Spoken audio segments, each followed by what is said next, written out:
That's the last thing I remember seeing, Layla.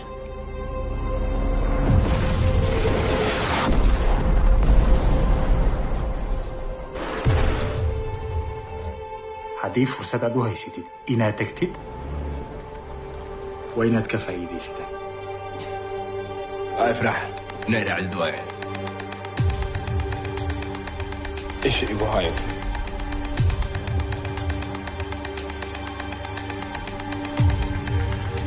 انت قلت تلقى وحالة قحوطية. ايرلند وادل في عن. What's your name, dear? Where are you from? My name is Ifrah Ahmed. هل كان نبتقليها كويسة تاع؟ If we're going to just do a little examination down below, nothing to worry about.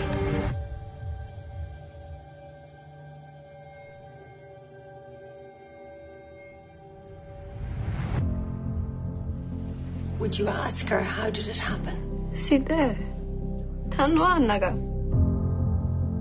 Kaswa talking kena. I think we all know a lot about, but a thing we don't talk about cutting. Meeshan waaye meesha cutmit. Waana dhaxan keena. Khalad. Hey, Fra, sano. I will not stop talking. I will not stop talking until we are free of FGM.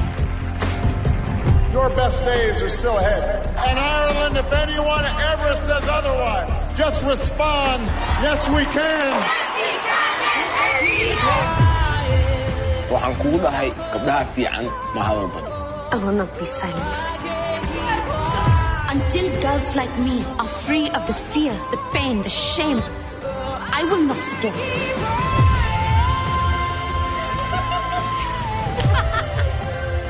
Whether black or white, we are all women. Women who are entitled to the same human rights, no matter where we come from.